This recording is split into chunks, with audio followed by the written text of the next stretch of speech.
The breakdown of relations between the Soviet Union and the United States after World War II made Franco an early Cold Warrior. He somehow had survived the defeat of his fascist allies in Europe. By the end of the 1940s, the West was too preoccupied with fighting communism to be concerned with a fascist dictatorship being left in Europe.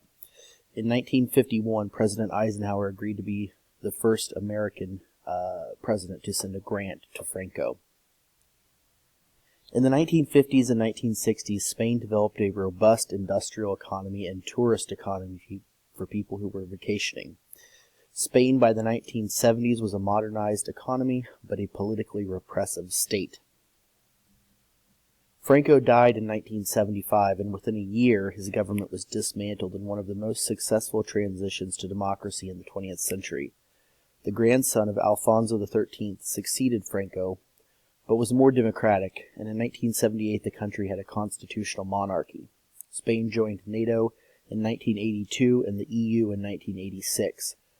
Ironically, socialist parties have done very well in the elections in Spain since the 1970s, and the president of Spain from 2004 to 2011 was a member of the PSOE, the Socialist Party, although there are still elements in Spain that celebrate Franco and the nationalist fascist regime that had existed for many years.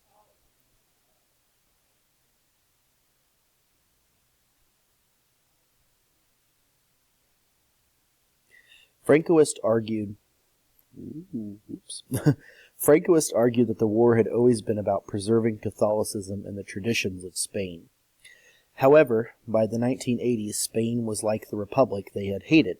It now looked like the Franco regime was the anomaly in Spanish history, not part of a tradition. To anti-Francoists, things were equally confusing. They had just seen democracy emerge from a dictatorship peacefully. In what would be called the El Gran Olvido, or the Great Forgetting, everyone turned away from the past and focused on making Spain powerful economically. The wild dreams of anarchist, communist, and fascist were now a thing of the past in modern Spain. The Spanish Civil War is now remembered as a great attempt to stop fascism and preserve democracy in Europe. In this interpretation, dying for the Republicans is now the heroic thing to have done. One member of the International Brigades remembered, There is no longer any point in trying to untangle the web of lies and confusions which lay behind that ghastly civil war.